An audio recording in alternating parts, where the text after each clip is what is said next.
I was recruited by Tony Thompson, fall of 2013, to come to Stony Brook University.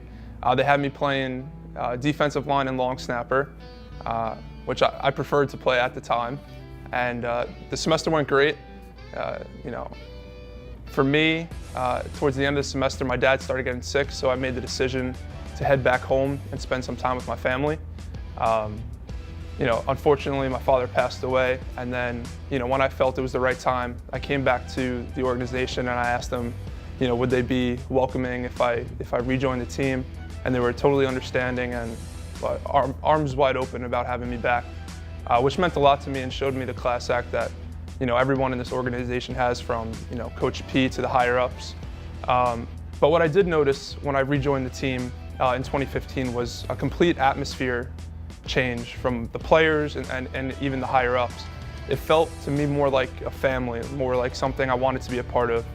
And I always think, as I reflect on the team I came in with my freshman year to the team that we have now, if my father had got sick, what with me being with this team now, I think this would have been another family for me to hang my head on and look to for support. So I really love to see that we've grown as an organization, both on the field and off the field, making the playoffs the last 2 years.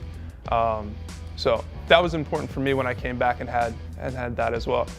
Interestingly, I've had 3 number changes since I've come to Stony Brook. I started as I mentioned, the long snapper, defensive player. Started at number 61.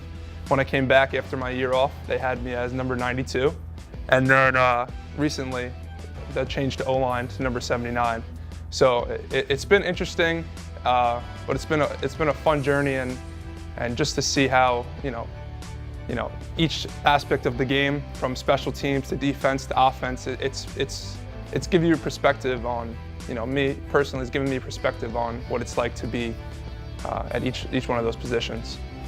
So the first thing when Lauren Eskinoff let me know that I'd be for Stony Brook would be the nominee, I went right home and I started researching Chuck Boone and who he was, and you could tell that this was a guy that not only he was a multi-sport athlete when he was a collegiate athlete, and even after his time playing, he came back and he gave so much to his organization that he was a part of before.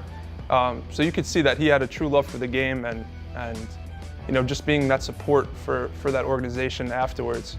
So for getting that award from someone as prestigious as Chuck Boone means a lot to me.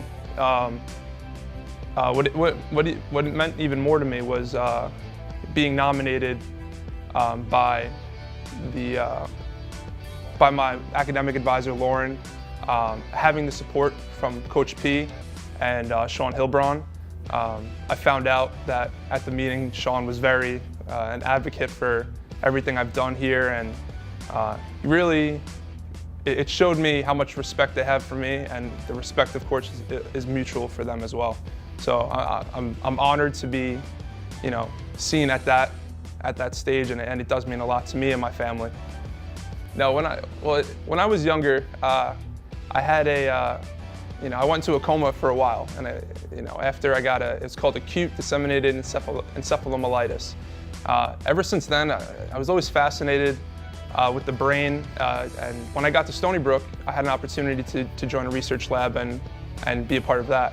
It wasn't until playing football kind of mixed with my love for research that I was able to find this love for research in more particular in neurodegenerative disorders. So as you wrote the story on the summer, I kind of just fell into this perfect mix of my love for football and my love for research, and I've been able to continue that through college, through graduate school, and hopefully into medical school I'll be able to continue that. And I do look to play a role in public advocacy for athletes, and going forward, I know our university and the NCAA in general has made strides to make this game safer for us at our level. They got rid of 2-a-days in the summer, which was very important for us, give your brain some time to recover. But obviously there's always more innovative ways to protect the player. And I know your own story. I talked to you about the Dartmouth coach that implemented no tackle practices, and you could see concussions drop dramatically. So I do look to play a role in that going forward, because I was considering not coming back from my final year. This organization has been very patient with me, allowing me to get my strength back up after I took my time off, and allowing me to grow on the field as needed. But not getting into the game sometimes can be a little bit hard on you mentally. And one of the players that really was able to help me push through that was Kyle Nunez, the just got announced All-CAA second team. And it's been an honor to play next to him. I think he makes me 10 times better on the field. And to see him get that award, it lets me know that we're doing something right, and that the coaching staff and the organization altogether is doing the right things.